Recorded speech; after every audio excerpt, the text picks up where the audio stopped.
Hello, this is Michael Wong, and I'm the Vice President of the San Francisco chapter, Veterans for Peace, Chapter 69. I'm also one of the group of co-founders of the campaign Pivot to Peace at peacepivot.org. Today, we're going to be talking about the dangers of nuclear war with China and Russia. We have 4 speakers. The first speaker will be KJ No. He's a longtime activist, scholar, writer, and teacher. He's a South Korean Army veteran and a member of Veterans for Peace. He's been published in Counterpunch, Black Agenda Report, the LA Progressive, Pivot to Peace, and elsewhere, and he's spoken on KPFA Radio, Radio Sputnik, and Pivot to Peace. KJ No, welcome. Thank you so much, Mike. It's an honor to be with you and our august company here. I thought I would start out by explaining what is happening right now in terms of US-China relationships and what we can do. Now, the key thing to understand right now is the US is escalating to war, and we have to take serious action. So the first thing I'd like to do is to start with a PowerPoint. The first slide I'd like to show you is the testimony from a 15-year-old volunteer nurse called Naira. This was just in the run-up to the Iraq War. And we finally call on Naira to testify. Mr. Chairman and members of the committee, my name is Naira, and I just came out of Kuwait. While I was there, I saw the Iraqi soldiers come into the hospital with guns. They took the babies out of the incubators, took the incubators, and left the children to die on the cold floor. It was horrifying. And Amnesty International confirmed her testimony, and it said that there were 312 babies killed. Representative John Porter said, "We have never heard such a record of inhumanity and brutality and sadism. I don't know how the people of the civilized countries of the world can fail to do everything within their power to remove this scourge from the face of the earth." Of course, the claims were absurd. Kuwait had a population of less than 1.5 million at the time, and given its birth rate, it would have had maybe 300 premature babies a year.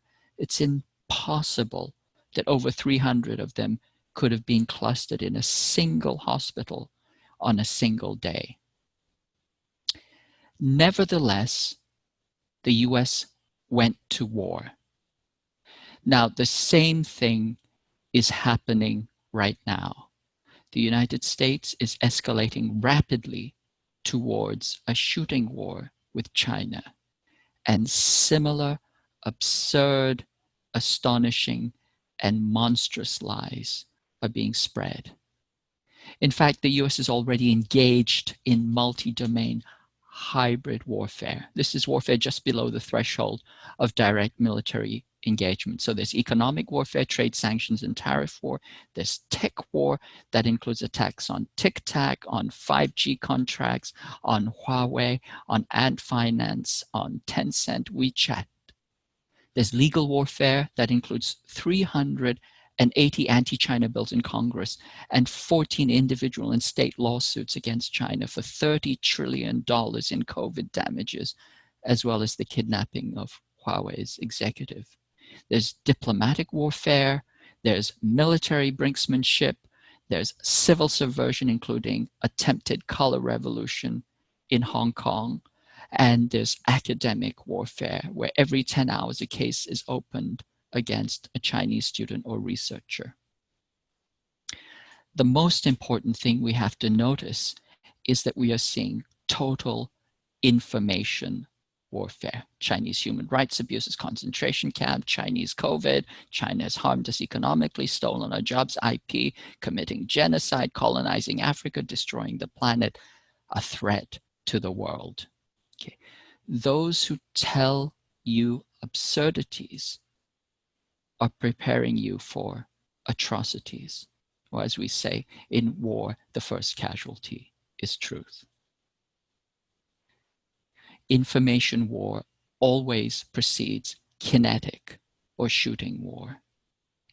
So we have to think about, why is the US at war with China? The first reason is racism, the second is militarism, the third is materialism or capitalism. We have to go back into the history. When the US and the European states first encountered China, it was a huge shock to white European supremacy.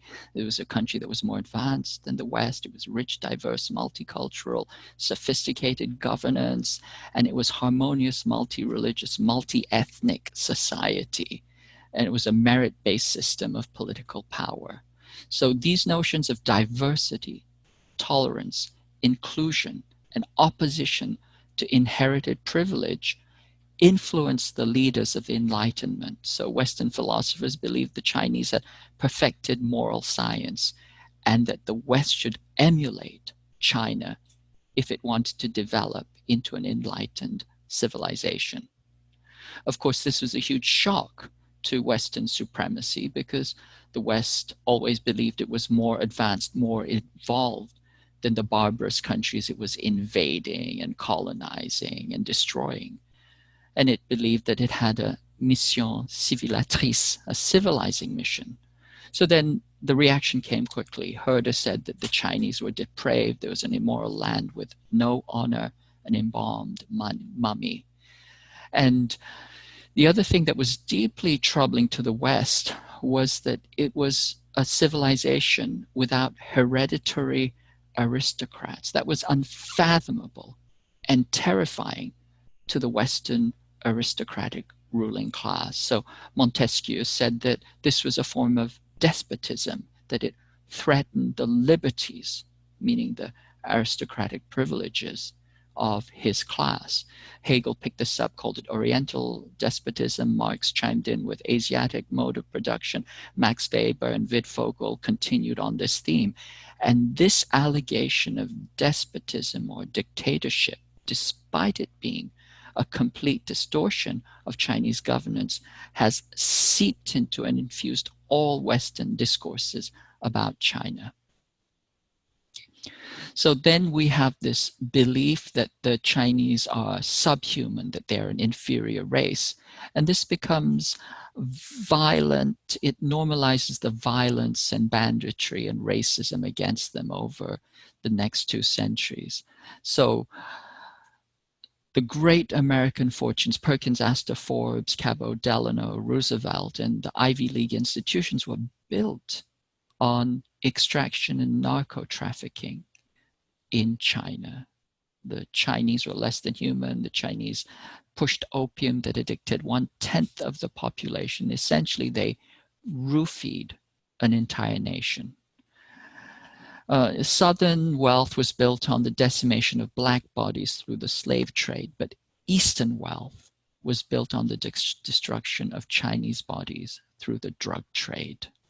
And this dehumanization and humiliation and appropriation and colonizing and rape, this became the standard Western approach to China and the Chinese. In the US specifically, there was the Yellow Peril, which is a German colonial war troop. And Horace Greeley said the Chinese were uncivilized, unclean, filthy beyond all conception, without any of the higher domestic or social relations, lustful and sensual in their dispositions. Every female is a prostitute of the basest order. And this was a man who was progressive. He hired Karl Marx as a journalist. So what we saw in the 19th century were the great massacres, thousands of Chinese lynched, set on fire, massacred, expelled from their communities. And therefore we get the term a Chinaman's chance, that if you were Chinese, you were subject to sudden death at any time at the whim of the American people.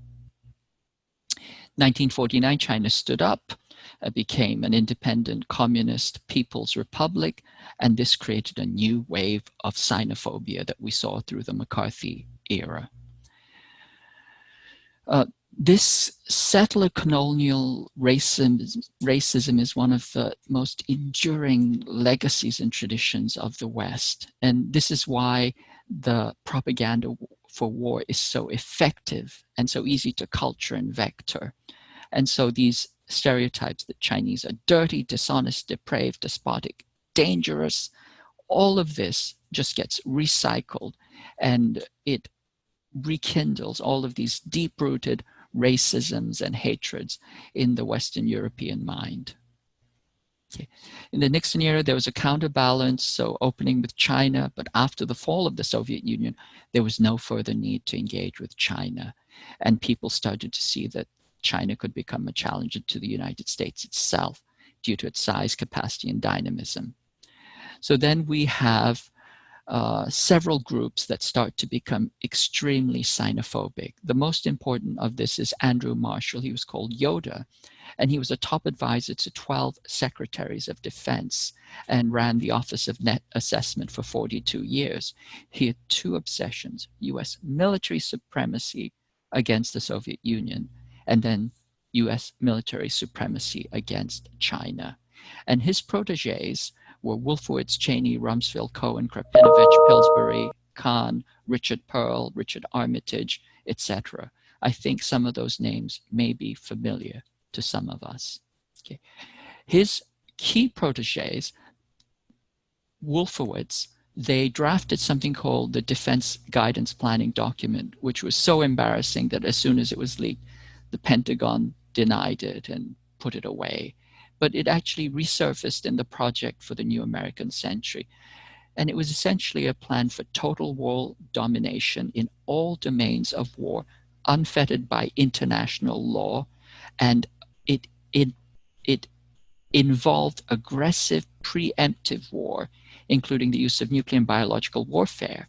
And it required a Pearl Harbor-like incident to operationalize, and it explicitly mentioned China as a threat. And then in 2011, we saw the pivot to Asia, which was a plan to encircle China with bases, weaponry, and alliances. And it was also this time that the plans to withdraw from the Intermediate Nuclear Forces Treaty was started. And then in 2018, we saw the National Security Strategy and the National Defense Strategy labeling China as a revisionist power, meaning official enemy, and stating that the US was in great power competition, which means World War. Andrew Krapinovich was one of Marshall's proteges. He worked out the nuts and bolts of actual war with China. This was over a decade ago. Michael Pillsbury wrote a book called The 100-Year Marathon, and this was one of the key doctrines of threat inflation against the Chinese. At the same time, there was a group called the Blue Team in the 1990s. They had sharp axes to grind from the Cold War. They believed China was a mortal and irreconcilable threat. And they joined up with the Project for the New American Century. And they created this mythology of Chinese belligerence, corruption, that they were subverting and dangerous to the United States. These members were Michael Ledeen, Frank Gaffney, Robert Kagan, Bill Kristol, Michael Pillsbury, Bill Gertz, Gary Bauer, Peter Navarro, Elliot Abrams, John Bolton, and also Nancy Pelosi was a fellow traveler. So these people built powerful commissions attacking China, including the Congressional Executive Commission on China, the US-China Security Review Commission, and the Taiwan Security Enhancement Act was also written. Essentially what they did was they institutionalized China bashing. Among this Blue Team, probably the most alarming person is Frank Gaffney, who took the Cold War witch hunt committee called the Committee on the Present Danger and repurposed it into the current Committee on the Present Danger China. Essentially, the point is that there is no hope of coexistence with China. And Secretary Pompeo is very close, and his speech and actions mirror his close affinity with Gaffney. Now, if we look at the geopolitics of this is really the military dimension of it. There was an Oxford-based geographer called Halford Mackinder who predicted that the sea power, which dominated the world since 1492, would be ended with growing land power. And what he said, that he who rules East Asia or Eurasia commands the heartland. The heartland is the world island. Who controls the world island commands the world. Brzezinski also says the same thing, and Paul Wolfowitz explicitly puts that doctrine into the Defense Planning Guidance document. To understand this, we can look at a map. This is a topologist view of the map. It's just looking at the connections between countries. And if you look at it, you can see that the bottom third is the Americas. And this is a part which is isolated from the rest of the world. If you look at the top third, this is China, Eurasia, Africa, Europe. Okay, China has more borders than any country in the world, therefore it can connect with more countries than any others. The blue lines are oceans, and the top 2/3 is the world island or the pivot state. It contains most of the world's population, resources, and wealth, and it can be connected as a single entity through overland routes or short ocean hops. The bottom is the Americas. It's topologically isolated from the rest of the world island. And as sea lane control becomes less important, it will lose prominence and relative power if the world island unifies. So once again, the US needs to fracture the world island to maintain its global power. The unifying power will arise in China because it can very easily build overland paths using high-speed railroads, pipelines. And if you look at where the current situation of war or conflict is happening, these all relate to this situation of contesting the unification or the connections along the pivot state. Now, if you look at China, China is currently surrounded with 400 bases. This is the pivot to Asia. And if you look here, these are the actual sea lanes. And you can see that there's a bottleneck at the Malacca Straits and the South China Sea. $5.3 trillion worth of Chinese goods passes through this.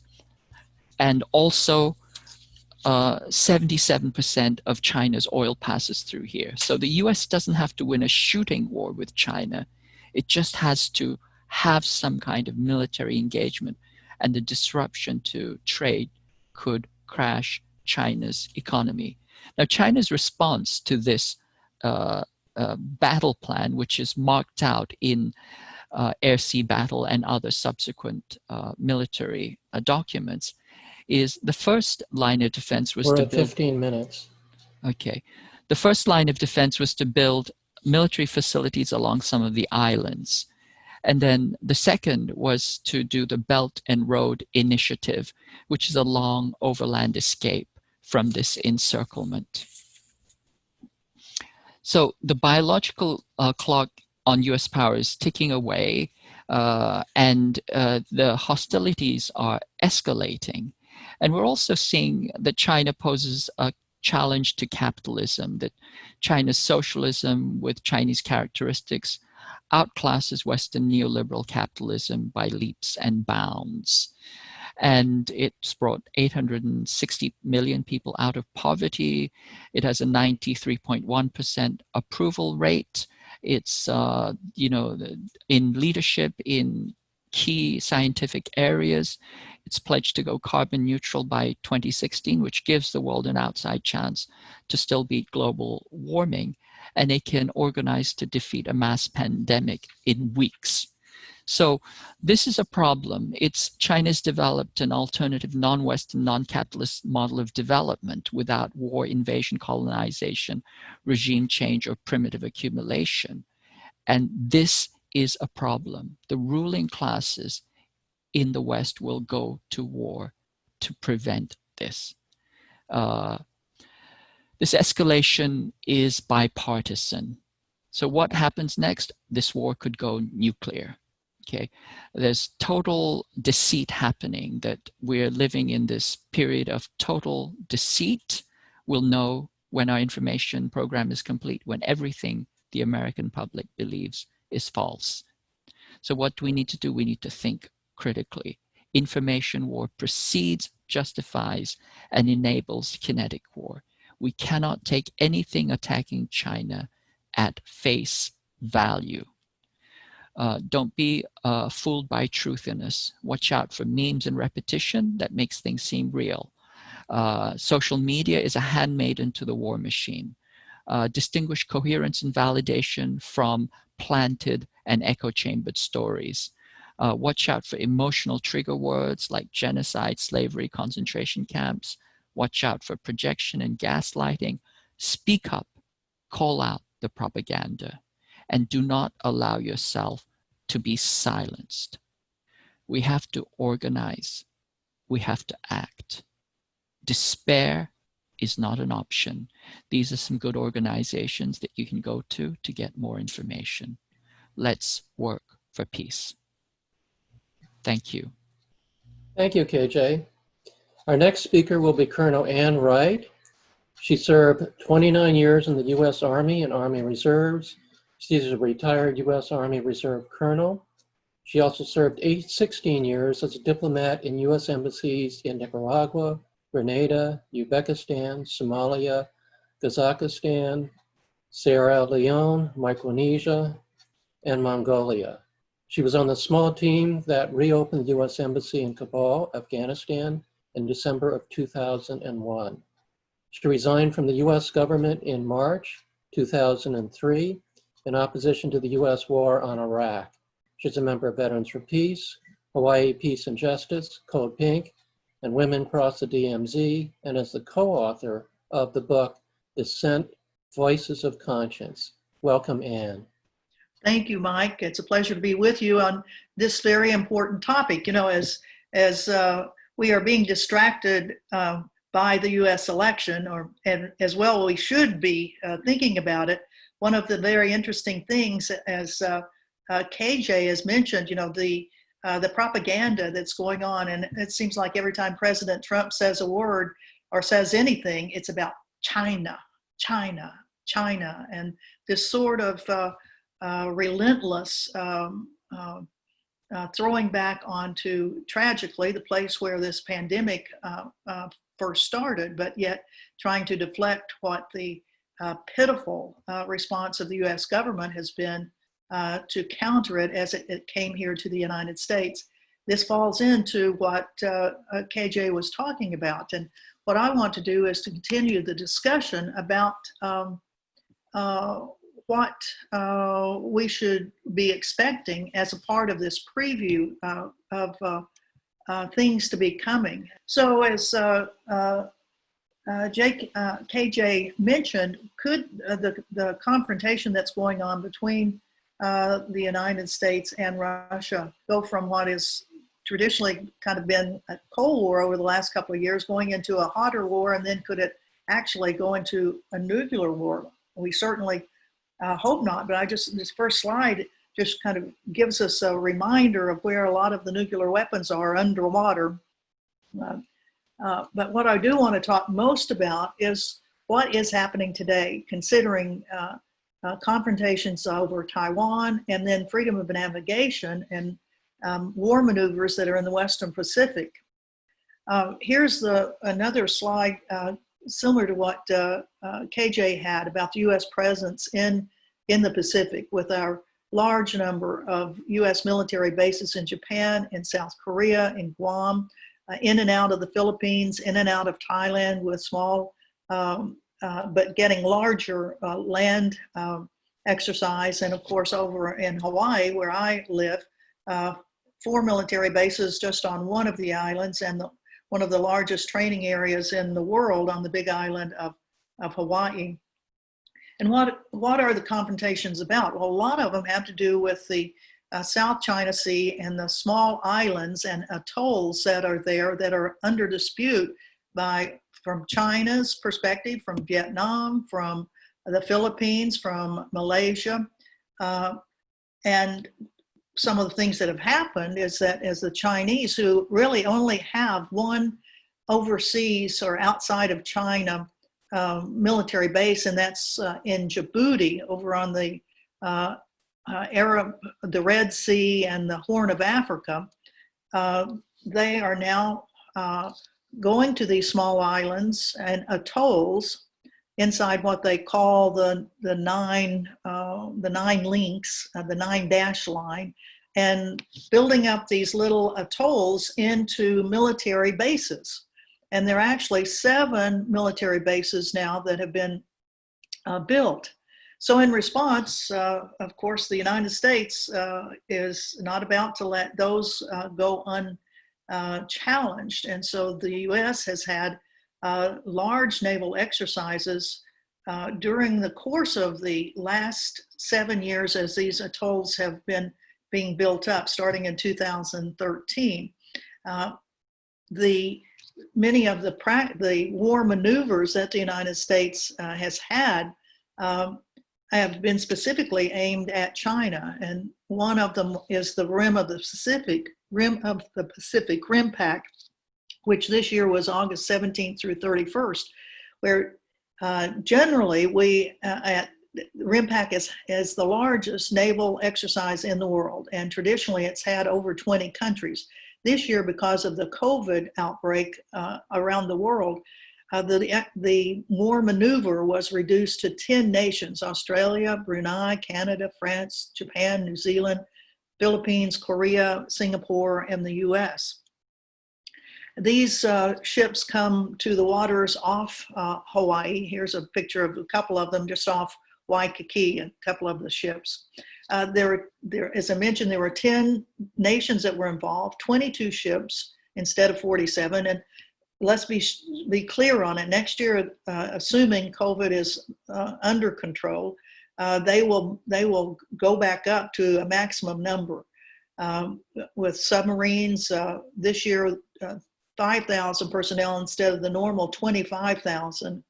This year, no land forces landed on any of the islands of Hawaii, but in previous years, 18 countries have used the land of Hawaii to practice landing operations. After RIMPAC happened in the middle of August, 4 nations then had another military exercise, war maneuvers, off the island of Guam. And the Australian Navy, Japanese, and the US and the Korean Navy sent ships around Guam. Pacific Vanguard is what it's called, and it had 1,500 service members. All of this aimed at reminding China that in the view of the United States, the Western Pacific and the South China Sea is an American, part of the American oceans, the American lakes. Another little view of the region we're talking about. I mentioned the island of Guam, which is a territory of the United States, and it is now becoming more and more the huge militarized island. With the Anderson Air Force Base, it has B-2 bombers on it. A naval base that has as a replenishment place for nuclear submarines.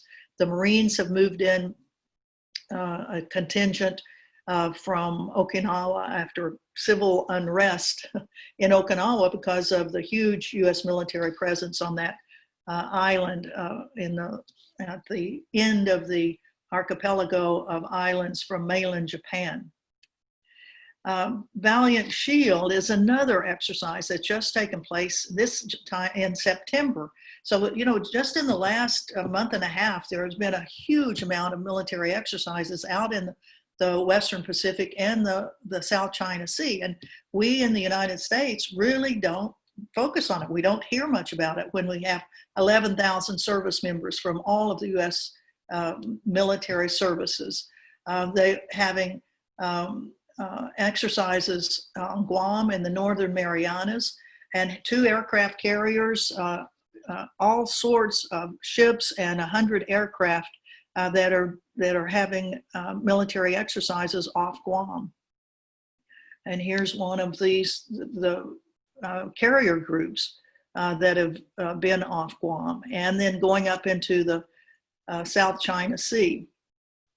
They practice attacking other ships. They sink, both in the RIMPAC exercises and Valiant Shields, they sink ships just to remind other countries what the U.S. is capable of doing. Another island out in the Western Pacific is Palau, a beautiful, beautiful place that is almost undisturbed for its underwater beauty. Unfortunately, now the president of Palau has asked the United States to build a joint air base on the island, to build a joint port for the home porting or porting of U.S. military ships, and building a training range on one of the islands of Palau.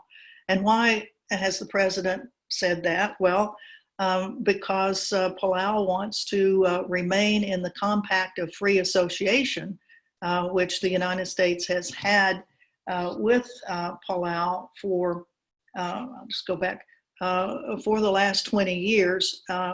And they want to make sure that they remain in it, and that this offering up the islands of Palau for U.S. military use is one of the ways they're doing it. Palau is one of the 4 remaining Pacific islands that recognizes Taiwan, after most of the rest of the islands have switched their diplomatic recognition to Beijing. Another one of the military exercises that we should be aware of is Defender 2020. This exercise, normally the Defender exercises have been in Europe, but for the very first time in 2020, the Defender series, which is a land-based military exercises, have come to the Pacific, and joint forces were deployed to Guam and to Palau, and also up into Alaska. This series of exercises is going to be expanded next year, and they are asking for like nearly $400 million for those exercises. Another one of the land exercises is called Pacific Pathways, and it's been going on for a long time. Small units of U.S. military have been going to countries in Southeast Asia, but now they're ramping that up. This summer it was in Thailand and the Philippines, and they're going to be expanding the exercise series even into India, where it may go up from a few hundred to 2,500 for a period of 6 months. The U.S. military command that covers the Pacific has been renamed the Indo-Pacific Command, because now its territory expands onto India. The Defender exercise, as I mentioned just a minute ago, is now wanting $364 million for its exercises in 2021, and will be bringing over brigade level units to counter China, and they will be staying in the Western Pacific for 30 to 45 days. This is a view of the air defense zones of the various countries of the Western Pacific, and it becomes important, as we'll see in just a minute, with what the U.S. has been doing in Taiwan. To counter all the U.S. military naval exercises, particularly, the Chinese have not been sitting back doing nothing. They have been deploying their carrier groups. They only have 2 aircraft carriers, so that the United States has 11, but the Chinese have been deploying their carrier groups out into the South China Sea. This is the very first aircraft carrier that China has built. It was renovated from a Russian aircraft carrier, and it has a very unique design on the bow of it. The freedom of navigation exercises that the United States has been having by sending U.S. naval armadas essentially out into the South China Sea to say that the United States and other nations have the right to freedom of navigation through all of these islands. It's not that China is saying you don't, but they're just saying when you send all of your naval vessels out as close to China as you are, we are going to counter with it. The one other aspect of the confrontation in the Western Pacific is about Taiwan. In August and September, the United States sent to Taiwan the two highest ranking US officials that have been there in 40 years. Health and Human Services Secretary Azar went in August, essentially, as many people say, to challenge China's slowness in revealing the COVID outbreak. Why a Health and Human Services Secretary would go to Taiwan, you know, everybody was questioning that, but probably just to kind of poke in the eye of the Chinese. And then he was followed in September by Undersecretary of State for Economic Affairs, Kenneth Crutch, the highest ranking US State Department official to come to Taiwan in 4 decades, 40 years. And of course, both of these visits upset the Chinese government, which considers Taiwan as a part of China. Ahead of Crutch's arrival, the US ambassador to the UN had, I mean, this kind of seems like, well, this doesn't really matter. But when the US ambassador to the UN had lunch with Taiwan's top official in New York, it really was one of the first times that at that level, the US had official contact with Taiwan. The United States has also increased its arms sales to Taiwan.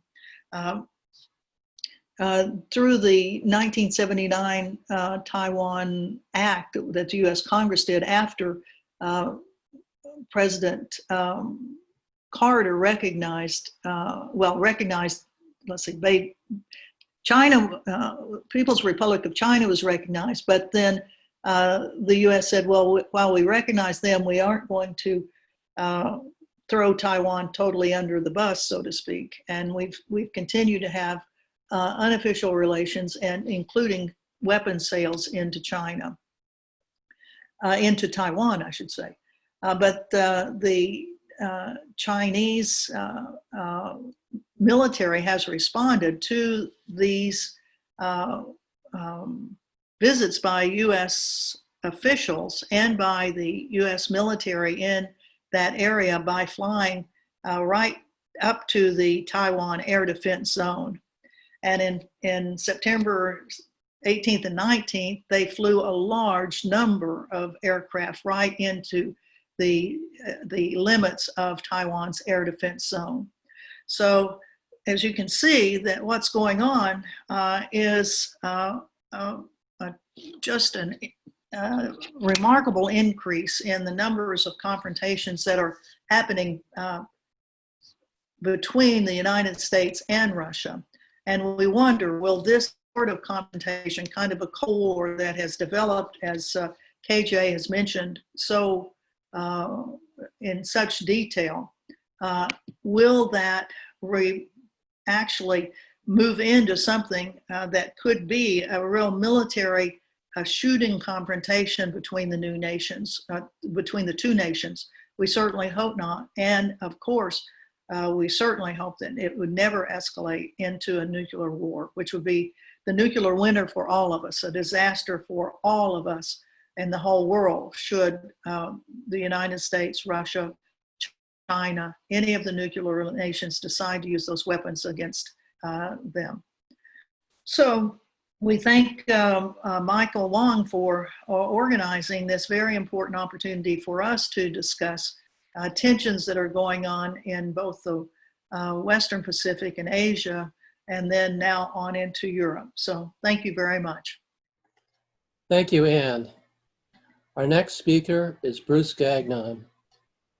He's a Vietnam-era veteran and a member of Veterans for Peace. He's the coordinator of the Global Network Against Weapons and Nuclear Power in Space. His articles have first appeared in the Earth Island Journal, National Catholic Reporter, Asia Times, Le Monde Diplomat, Albuquerque Journal, Sakai Journal in Japan, Counterpunch, Space News, Z Magazine, and Canadian Dimension. Bruce is the author of Come Together Right Now, Organizing Stories from a Fading Empire, and a host of public access TV show called This Issue that currently runs in 13 Maine communities. Welcome, Bruce. Thank you very much, Michael. It's great to be on this webinar. The presentations so far have been excellent and so important. I'm going to talk about Russia. Essentially the same kinds of things that have been described so far are going on as when it comes to US policy with Russia, the same kind of demonization, the same kind of encirclement of Russia, the provocative encirclement of Russia. Let me start first with a story from some years ago in one of the aerospace industry publications called Space News. They had an editorial that said, well, you know, we've got to be responsible corporate citizens, our industry, the aerospace industry, and we've got to come up with a dedicated funding source to pay for everything space. We know that Trump recently created the Space Force, the newest branch of the military, like we have the Army, Navy, Air Force, Marines. Now we have the Space Force. And for many years, they've been talking about the predecessor to the Space Force, the Space Command. They've been talking about the US controlling space and dominating space and denying other countries access to space. And that on the headquarters of the Air Force Space Command building at Peterson Air Force Base in Colorado, they have their logo that reads Master of Space. So this is where we are at this moment. So anyway, this editorial in Space News saying we've got to come up with a dedicated funding source to pay for all of this. They said, and we have. And we're now sending our lobbyists to Washington to secure it. And they said it's the entitlement programs that in America officially are Social Security, Medicare, Medicaid, and what's left of the tattered social safety net. So these are the programs that the weapons corporations have identified for defunding in order to pay for a new arms race in space that is being aimed directly at Russia and China. Well, I'm going to start with missile defense, which is a key component of this entire space domination program. It's really misnamed. It's not about defense whatsoever. It's a key element in US first strike attack planning against both Russia and China. In fact, every year for many, many years, the US Space Command has held a computer war game that they call the red team versus the blue team. And it's all about planning a first strike attack on Russia and China. What happens in that war game is the United States launches a first strike on both those countries, trying to take out all of their land-based, air-based, and sea-based nuclear forces. But inevitably, some of their forces are not hit, and they then fire a retaliatory strike against the United States. And it is then that these so-called missile defense systems that today are being deployed on sea, on Navy Aegis destroyers that are made right here in Bath, Maine, 2 blocks from where I live at the Bath Iron Works shipyard, and on ground-based launchers of various kinds. Various kinds of missile defense systems on the ground that are being deployed around the world, again, encircling both of these countries. So after this US first strike attack and the retaliatory strike by both Russia and China, and the shield, the missile defense shield, is used to try to pick off these retaliatory strikes, giving the US, according to the military, the Pentagon, a successful first strike attack. So this is where we are today. The United States literally planning for, practicing, developing, testing, deploying the capability to do a first strike attack against these countries. In the case of Russia, the United States is deploying these Navy Aegis destroyers with interceptor missiles, missile defense interceptor missiles on board, sending them into the Mediterranean Sea, the Black Sea, right along the coast of Russia, and the Barents Sea up on the northern coast of Russia. And so the U.S. is literally bumping up against the coast of Russia with these missile defense systems on board these Navy destroyers. At the same time, because the Aegis destroyer missile defense program has had the best testing success, various missile defense systems have had varying degrees of success with their testing, but the missile defense on the ships has had the best. In fact, they've even successfully launched a missile defense interceptor into space, knocking out an old US satellite, showing that it could be used as an anti-satellite weapon, which is a whole nother round of threat. But anyway, this program called Aegis has now been placed on land, first in Hawaii, on the island of Kauai, and they call it Aegis Ashore. So it's a missile launch facility that they've taken off the ship and putting it on land. And they have one in Hawaii, and they've now built a Aegis Ashore launch base in Romania, they meaning the Pentagon, and also Poland. Now, not only would they be able to fire these interceptors as a shield after a U.S. first strike attack on Russia, but in addition, they also, just by basically switching a few levers, can put in these same launch tubes first strike attack Tomahawk cruise missiles that are nuclear capable. These missiles would, they fly at treetop level, trying to evade radar detection, and would be able to reach Moscow in 10 minutes time from both Romania and Poland. And so how is Russia to react when the United States has the capability now to fire a nuclear equipped cruise missile that can reach Moscow in 10 minutes time? What is Russia to do? Well, they've said they have to put their retaliatory capability on launch on warning status. So this missile defense program used to be illegal under the ABM treaty that the US had with the former Soviet Union that then carried over to Russia after the fall of the Soviet Union. But George W. Bush withdrew the United States from the ABM treaty early on in his presidency. And after that time, he accelerated the missile defense program. And then Obama, when he came in office, further accelerated it and increased the deployments quite dramatically during his time in office. The Russians and Chinese have been going to the United Nations Conference on Disarmament for many, many years, all the way back to the Clinton administration, then through the George W. Bush administration, the Obama administration, now through the Trump administration. During all those years, Russia and China introducing a resolution calling for the development of a new treaty that would ban weapons in space and ban a lot of these technologies that are now under development today by the United States. All during these Republican and Democrat administrations, the United States has refused to even discuss such a treaty, has been blocking it. US and Israel have been blocking this treaty development at the UN.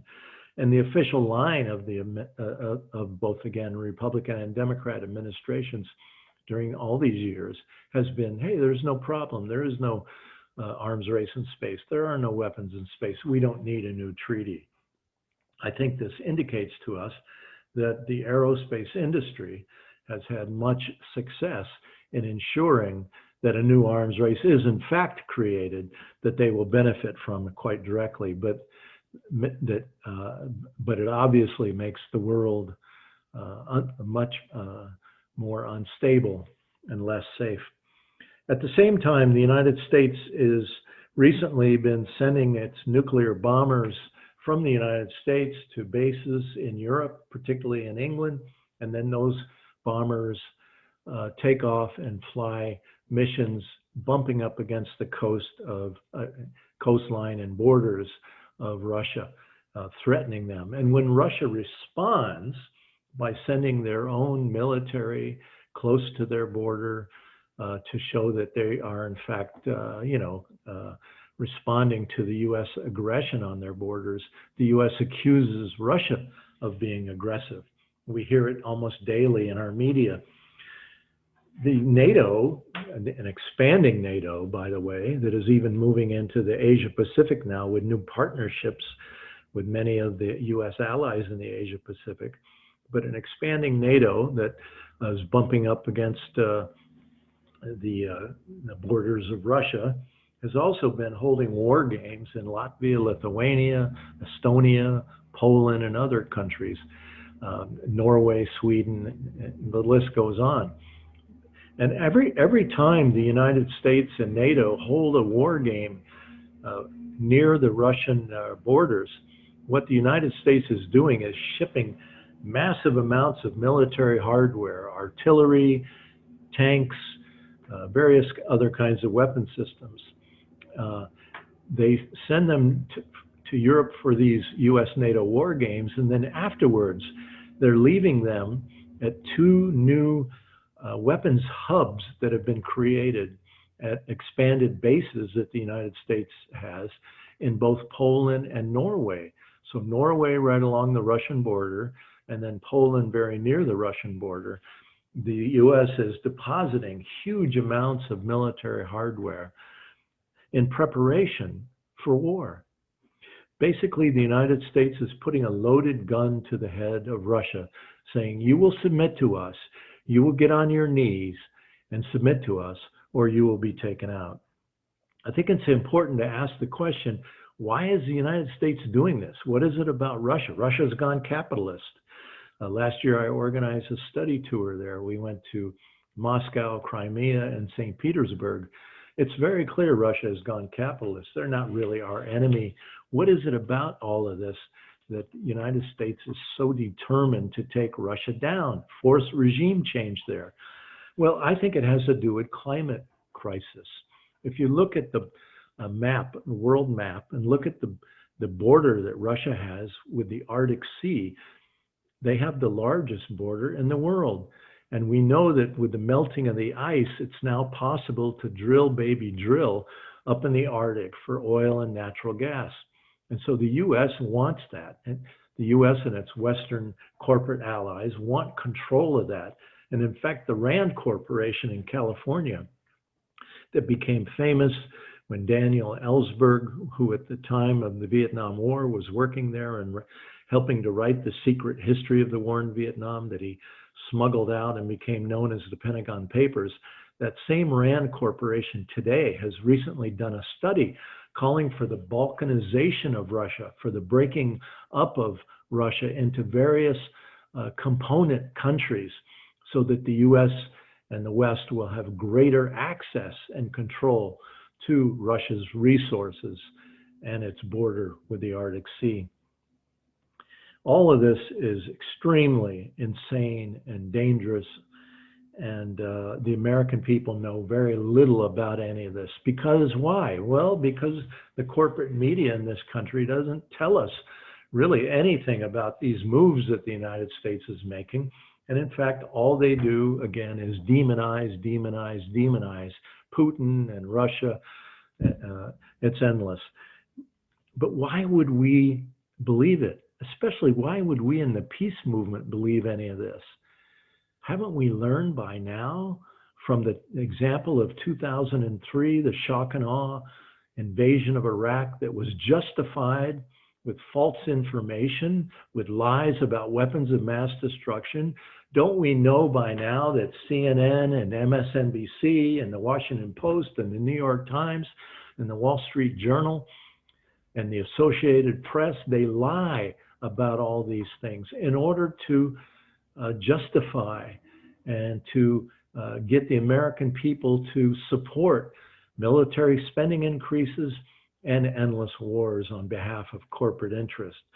But even in the peace movement, people still fall for this. I still hear people following this demonization talk about both Russia and China. It's just heartbreaking to hear this go on. Well, I think I'll stop there and wait for questions later on. Thank you all very much. Thank you, Bruce. Our next speaker and last speaker is Ray McGovern. Ray McGovern is a former Central Intelligence Agency officer turned journalist and political activist. He was a CIA analyst from 1963 to 1990. He was chief of the Soviet Foreign Policy Branch in the 1970s, and from 1981 to 1985, he conducted the early morning briefings of the President's Daily Brief. He received the Intelligence Commendation Medal at retirement, returning it in 2006 to protest CIA involvement in torture. In 2003, he co-founded Veteran Intelligence Professionals for Sanity, VIPs. McGovern writes for Consortium News and other outlets. Links to his articles, interviews, and lectures are posted on his website, raymcgovern.com. Ray, welcome. Thank you very much. Okay. Thank you for having me on here. I really feel honored to be the last speaker among these three very wonderful speakers addressing very important questions. I'd like to pick up on what Bruce puzzled about. It's madness. It's insanity. It doesn't make any sense. Even as we speak, a very close friend of mine, a member of Veterans for Peace, is being sentenced down in Georgia for an action against the Trident base down there, a peaceful action, but trying to illustrate Isaiah's warning that they shall beat their swords into plowshares. Yesterday, Father Steve Kelly, SJ, was sentenced to 33 months for having done that with that group. These are the sensible people. These are the people who aren't mad or insane.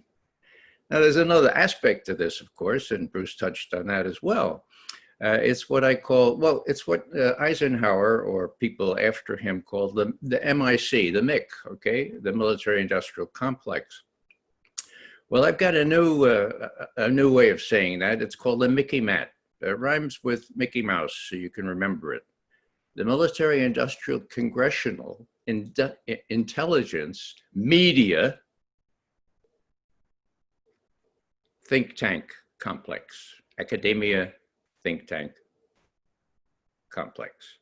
Okay, now think about it again. What did I say? Media. Because media, all caps, is the linchpin. For the first time in the history of this country, we don't have a free media. And the lynching, figuratively speaking, of Julian Assange shows that anyone who's likely to reveal what the government is really doing is in deep kimchi. It's the military-industrial intelligence media congressional complex that we're worried about here, and that really rules, or is the imperative that we're all following. Now, how do I show evidence for this? Well, for those who haven't been paying attention, I often look back 5 years. We're at a conference in Russia.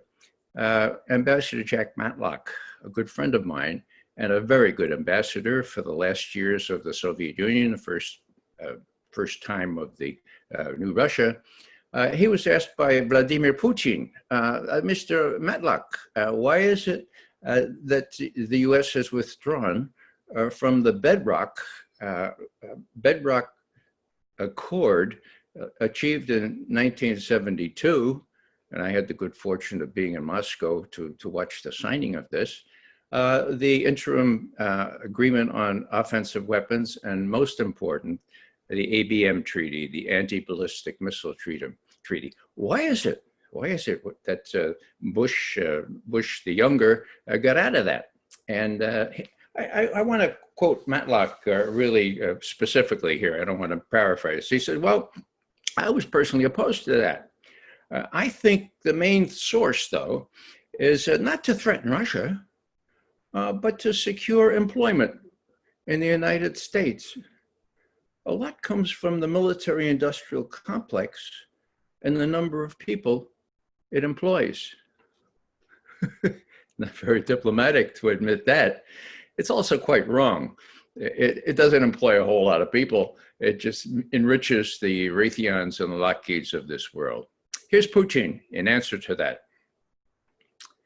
Mr. Matlock, one should not create jobs when the result of this activity threatens all of humanity. Beat swords into plowshares. And if developing new missile defense systems is about creating jobs, well, why create them in this particular sector? I mean, why not create jobs in biology, pharmaceuticals, or in high-tech sectors not related to arms production? Oh, I mean, at the risk of being attacked as being in Putin's pocket, it makes a lot of sense to me, especially in the last year or so with COVID-19. This was 5 years ago. So that's the attitude. And it's also a matter of people like Pompeo, our Secretary of State. You know, he came out first. He was the star graduate, best marks of anyone. But I guess the West Point history classes stopped at 1950 because he still talks about the Chinese Communist Party. And he's really unhinged. Here's what he says. What do I have, Pompeo?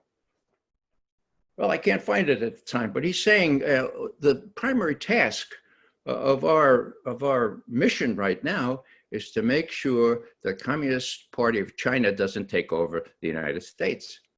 I mean, hello? Yeah, he said that in July. Does he really believe that? Well, maybe he had somebody else take his exams at West Point. I don't know. Maybe he doesn't believe that. Or maybe they don't teach history after 1950. But that's what he said. So Pompeo, of course, is one of the real flies in the ointment. Maybe he won't be around a lot longer. Let me sort of broaden this thing out a little bit and talk a little bit about well, what the Germans call a Denkpause, a pause for reflection, you know, a pause for thinking, for thinking. KJ talked about Chinese culture and how it was inclusive, you know, and the question arises, how do we get so exclusive, you know?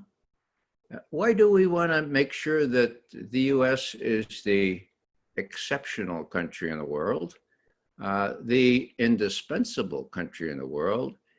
You know, when I talk in colleges and universities, and I say, well, you know, do you all know what a synonym is? And mostly, you know, the one person to it, yeah, that's a like word, a similar word, right? I said, well, what's an antonym? And they say, antonym.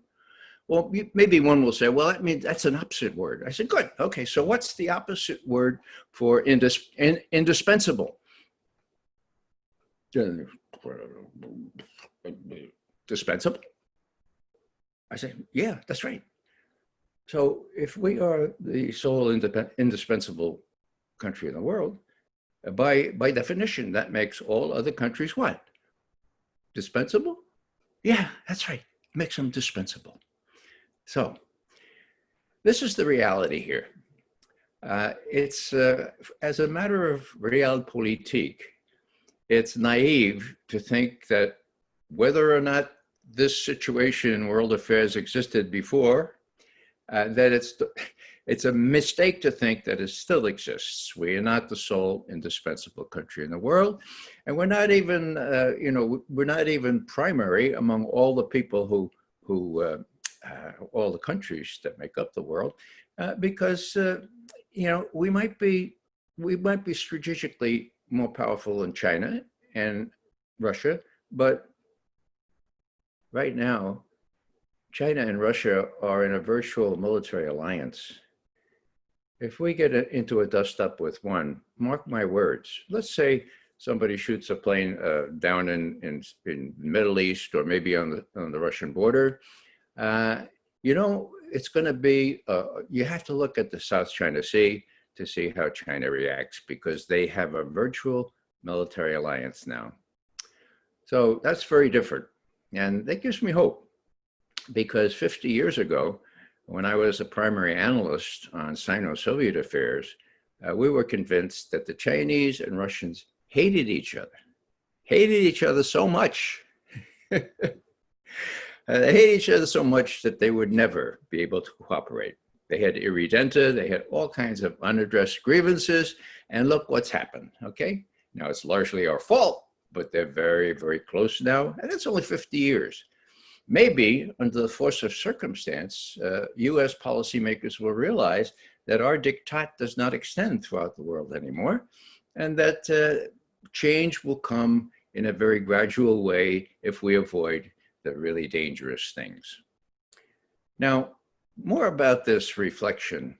I've been thinking about taking this step back and thinking about mutuality instead of exclusiveness, solidarity. Now, that's the important thing, solidarity among human beings. It's not a zero-sum kind of thing. That's the way we always make it, It ain't that way. It's not supposed to be that way. When systems are fundamentally unjust, it's our job to work for justice and to secure our own freedom by creating freedom for others. Now, I've talked about the Noah principle, and my friends say, oh, he's citing the Bible again. It's not really the Bible. It's the Noah principle is this: no more awards for predicting rain, awards only for building arks. Now it's our job to build some arks, okay? And the arks that we put into the sea to sail need to be effective in educating our fellow Americans as to what's really going on, and to get them to realize that this new situation in humanity is not a zero-sum game. And what I'd like to do is not be long-winded this time, but simply to finish up with a little quotation from one of my favorite authors, the French writer, Charles Péguy. He describes the experience of standing before the throne of God after one's death and asks the terrible question, quote, what would God say to us if some of us came without the others? Can you picture God in your own imagination? Make it a metaphor. Hey, where are the others? Why did you show up without the others? Now I'll finish with another notable figure. His name happens to be Putin, Vladimir Vladimirovich Putin, okay? Now, why do I mention him? He had this problem with exceptionalism, with the indispensable nature of the United States, where, according to Madeleine Albright, Secretary of State for Bill Clinton, it's okay to make sure that 500,000 children under the age of 5 in Iraq die because of our sanctions. It's worth it, she said. That's worth it. And he had a problem with that, and so do I. I think most of us do, and particularly when we have people like Nadira, the phony daughter of the Saudi ambassador, making believe that babies are being thrown out of incubators. That's how bad it is.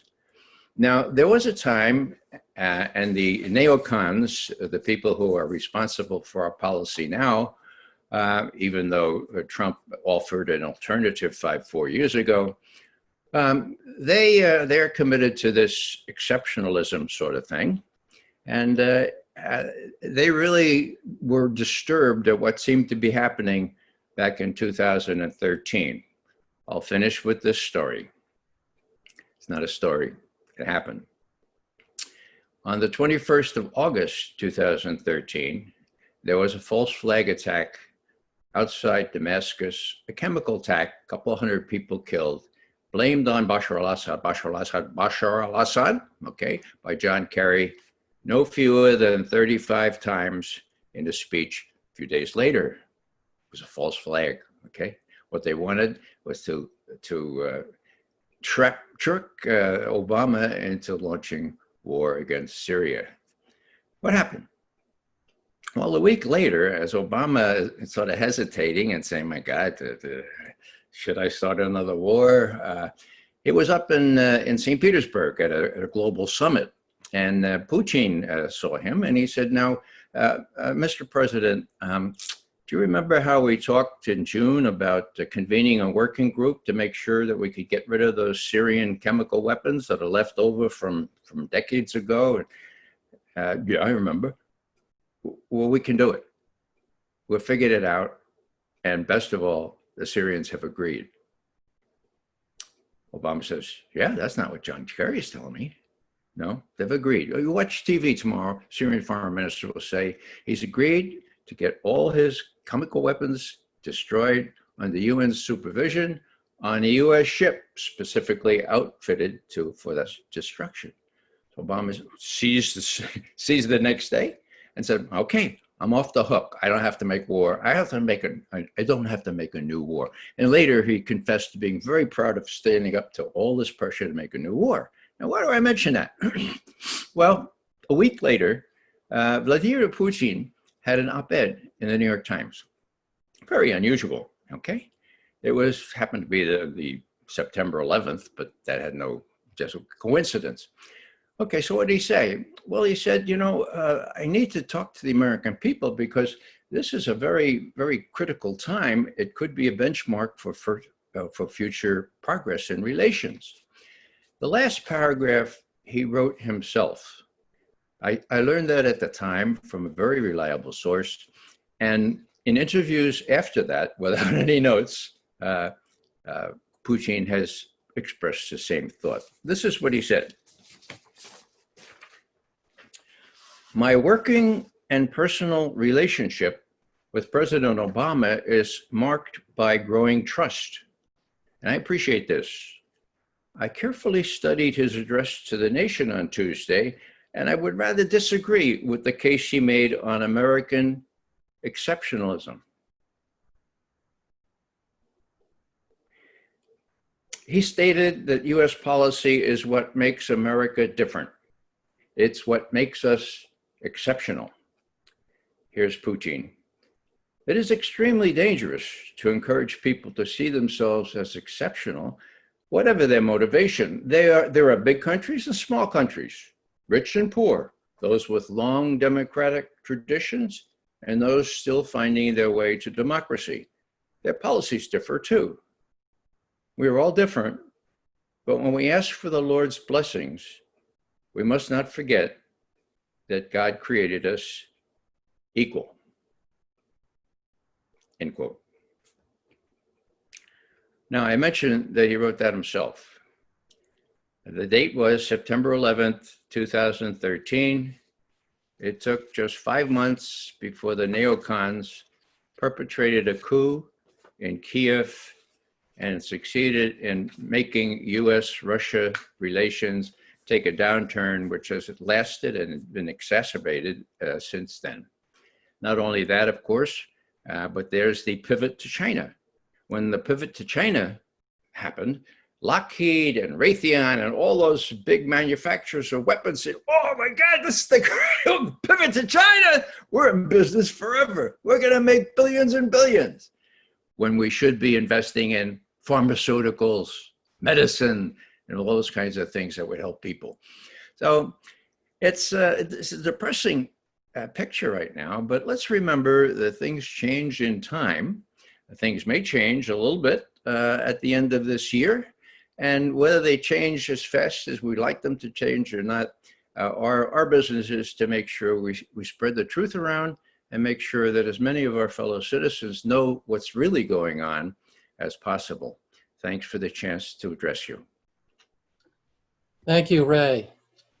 I'm actually happy that you mentioned the zero-sum game, because one of my pet theories is why China has survived for as long as it has.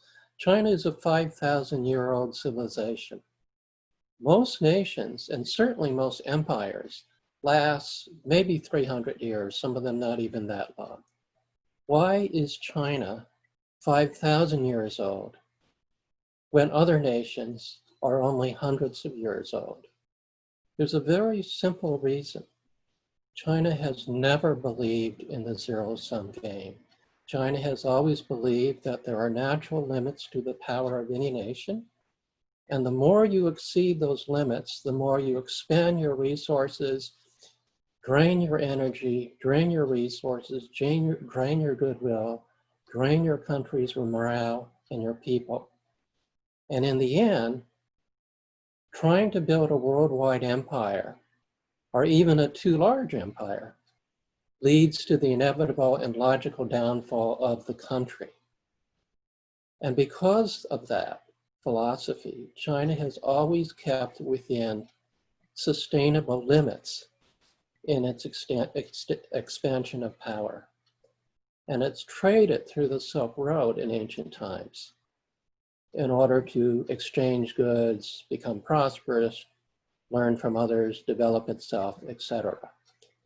That's what enabled China to sustain itself and survive for 5,000 years.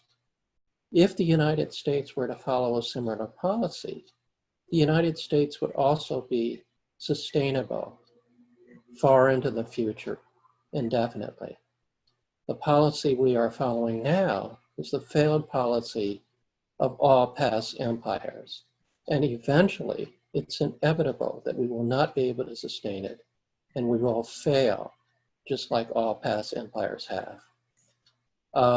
I'd like to open it up at this point to discussions, questions. One of the things that hasn't been mentioned is nuclear winter. There's a lot of theories among the war hawks about preemptive first strikes to decapitate or knock out Russia or China or both. And they have all these theories about how they can do it, and if they can succeed, that they could win. But what about nuclear winter? How much tonnage would it take to decapitate either China or Russia or both?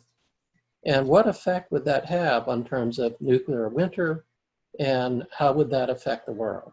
Would anybody like to address that? Well, I don't have any exact figures on how much it would take to put the cloud over the world to the extent that it would all become winter, but we certainly have heard the dire predictions of what would happen to our world should there be not even a massive nuclear exchange, but just a smaller nuclear exchange. So all of it is a cautionary prediction that, none of these countries hopefully will ever initiate a nuclear war, because it's going to be a disaster for us all. Thank you. Yeah, I would simply add that we all need to reread Ellsberg's last book, Dan Ellsberg. He talks about this, and when he wrote his book, that's it, there it is, The Doomsday Machine. When he wrote his book, he had just come to the realization that, as Ann said, it's not just a matter of firing missiles and nuclear weapons, but the fallout, the real environmental fallout is inescapable, and it's detrimental, and everybody's going to suffer from it, even if it's just an exchange between India and Pakistan. It will have incredibly bad effects. Now, what I wanted to point out is simply this, that, it's 10 minutes now, it could be 10 minutes. There are all these things on high alert. If I were Mr. Putin right now, I would have my strategic forces on high alert. Why? Because the President of the United States, who has access to the nuclear codes, is acting irresponsibly. He's on steroids, or has been. It's not a sure thing that he won't order something really strange and the Russians would have to respond. When Putin was asked after he was reelected the last time, he said, you know, the interviewer said, now, Mr. Putin, if the Americans launch nuclear weapons, that's, you know, that's going to be you can't defend against that. Would you be smart enough or charitable enough to just withhold your own weapons so you don't destroy the whole world? Putin says, what would the whole world be without Russia? Now, as reasonable as Putin may be, if anybody thinks that he will delay 1 second once he's sure, in quotes, because there are all these false signals, once he's sure that the Americans or some crazy Air Force bomber pilot is going to do damage to Russia, he's not going to hesitate. So that's what it is. It's on tenterhooks. It's on real high alert.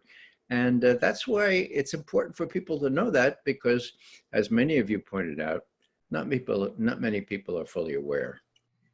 KK, I'll just chime in. The key point, I agree with what everybody has said. War, if it happens, could turn rapidly nuclear. And this partly has to do with the fact that the US no longer has overmatch in conventional weapons. But it also has a declaratory policy where it allows nuclear weapons to be used against significant non-nuclear strategic attacks. In the 2002 Nuclear Posture Review, the United States explicitly stated that in case of war with China, it would threaten intolerable damage in response to non-nuclear aggression. That is to say, if the Chinese were to knock out a radar, an X-band radar station or something like that, that could be a cause for a nuclear attack on China.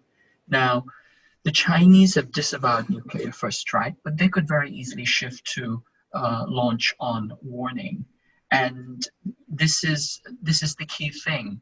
The other thing to remember is that the people who are driving this policy are all proteges of Andrew Marshall. And Andrew Marshall cut his teeth at Rand on thinking the unthinkable, how to win a nuclear war, how to envisage a strategy to win at the insane.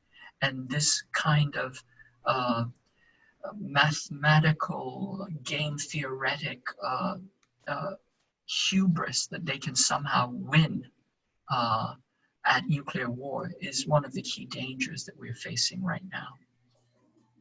Let me also promote another book by William Perry, a former Secretary of Defense, called The Button. And he pretty much agrees with what Daniel Ellsberg says. And he talks about the dangers of nuclear war. And both Daniel and he talk about, how we can step back from at least the highest risks of nuclear war. And that's to do what the Chinese have done, which is to not have a first strike policy and to not set up systems that are designed for first strike. They have their ICBMs, their ground missiles, on mobile launchers, which means they're harder to pinpoint and attack. And they have other missiles on submarines, which again are less vulnerable to attack, so that it makes it difficult to pull a first strike on them. And yet they only have about 300 warheads, which means that they have enough to retaliate if we attack first, but they're not set up for a first strike. So in other words, we don't have to feel threatened by them possibly doing a first strike on us. It's a more defensive posture than what we have. And if all of our nations did that, we wouldn't be completely safe, but we would be safer than we are now, is basically William Perry's argument. And Daniel Ellsberg makes a similar argument, although he states it in a more ambiguous way. Mm-hmm. Yeah, I just would point out that, and Bruce would know more about this than I, but if memory serves, within the last year or so, the Russians have made it clear that they will consider an attack, even if it's a conventional attack, on their national command authority or their government setup, that they would feel free to respond with their nuclear forces. Do I have that right, Bruce? Yeah. Yeah. So there you go. That's, that's a bad example that they're following, and that makes it even more tenuous. I'm going to have to go, but before I go, I do want to make two quick points. First of all, every year the Stockholm International Peace Research Institute publishes the military spending totals. So the 2018 totals for global military spending, a report that they did, said the United States spent 34% of the world total. 34%. Russia, guess how much? 3.4%. Now, when you add NATO countries to the US total, it comes to well over 50%, close to 60%. China's at 14%. So how in God's name could Russia ever be a threat to US and European countries, NATO countries, at 3.4%? And we know that the last 2 years, Putin cut Russian military spending because he said that they needed to invest more in dealing with poverty in their country. So this whole threat thing is just totally fabricated. So what do we do? How do we get out from behind the 8 ball? What's our alternative argument? Well, I think it's conversion of the MIC, as you say, Ray, the military industrial complex. And here in Maine, we've been running a campaign for some years calling for the conversion of Bath Iron Works to build things that help us with our real problem today, which is climate crisis. Build a commuter rail system up and down the state of Maine. Build tidal power systems. Build offshore wind turbines in the Gulf of Maine, which has the greatest wind capacity in the continental United States. And so if we did these things, according to studies at Brown University and at University of Massachusetts at Amherst, their economics departments, we would get more jobs because military spending is capital intensive and every other kind of spending, and particularly sustainable technology development, is labor intensive. And if we built commuter rail at Bath Iron Works, they say we'd double the number of jobs that we presently get there. So this is something I think we all should be talking more about. Here in Maine, one of our leaders in this whole movement, her name is Lisa Savage, she's running for the United States Senate against Susan Collins in a ranked choice voting election. Last night was the 3rd debate. She's been in all 3 of them, and she's taking this issue to the people of our state and using this election campaign to educate people about all of these things. And it's been quite a good lift for our peace and climate change efforts here in Maine.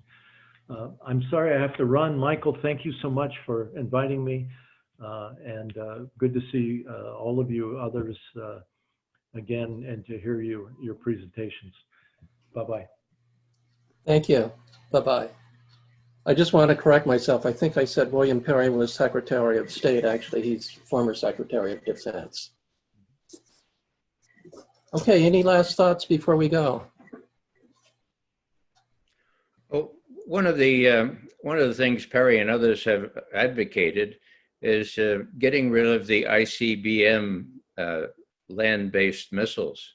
They don't make any sense anymore, particularly with the dissolution of many of the accords on arms control.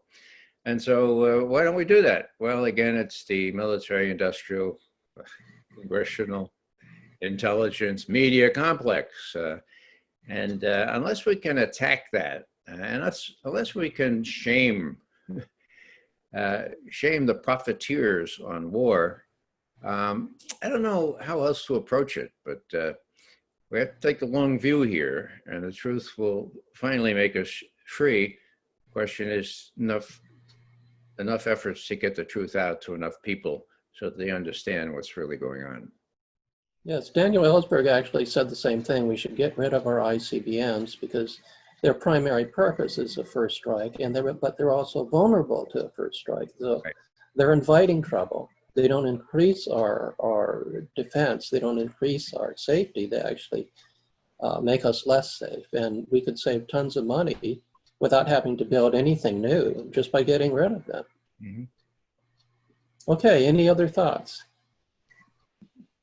Vote. Vote, although the alternatives aren't so great. It seems like we are faced again with the situation that we, unfortunately, at the senior leadership level of our country, are unable to get a nominee who can actually run on a less reduce the military of the United States. So we're really in a predicament, but we do need to vote and then hold people accountable. Thank you. Amen. Thank you. Thank you, Michael. Okay, bye-bye. It was an honor to have all of you. Thank you. Thank you. Bye-bye. Bye, Ann. Bye-bye.